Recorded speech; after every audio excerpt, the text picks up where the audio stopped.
പ്രിയദർശിനി പദ്ധതി സ്വകാര്യ ബസ്സുകളെ വലയ്ക്കുന്നു. കിഴക്കൻ മേഖലയിൽ ദിവസ കളക്ഷനിൽ വൻ ഇടിവ്. പ്രതിസന്ധിയിൽ സ്വകാര്യ ബസ്സുടമകളും തൊഴിലാളികളും.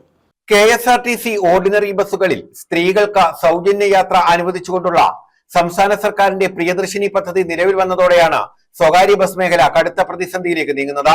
പുനലൂർ ഉൾപ്പെടെയുള്ള കിഴക്കൻ മേഖലയിലെ സ്വകാര്യ ബസ് സർവീസുകളെ തീരുമാനം കൂടുതലായി ബാധിച്ചിട്ടുണ്ട്.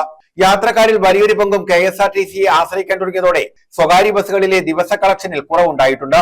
കിഴക്കൻ മേഖലയിലെ മലയോര ഗ്രാമങ്ങളെയും ടൗണുകളെയും ബന്ധിപ്പിച്ച സർവീസ് നടത്തുന്ന ഭൂരിഭാഗം സ്വകാര്യ ബസ്സുകളിലും സ്ത്രീകളായിരുന്നു യാത്രക്കാർ. എന്നാൽ ഓർഡിനറി ബസ്സുകളിൽ സൗജന്യമായി യാത്ര ചെയ്യാമെന്നായതോടെ ഈ യാത്രക്കാരെല്ലാം KSRTCയിലേക്ക് മാറി. ഇത് സ്വകാര്യ ബസ്സുകളിലെ തിരക്ക് ഗണ്യമായി കുറയാൻ കാരണമായി. ഇപ്പൊ നിങ്ങളുടെ ബസ്സിൽ പഴയതുപോലെ ആളുണ്ടോ? ഇല്ല, പഴയ എല്ലാവരും മാറി നിൽക്കുകയാണ്.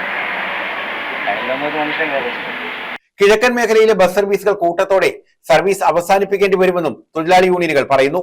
News bureau, Punalur.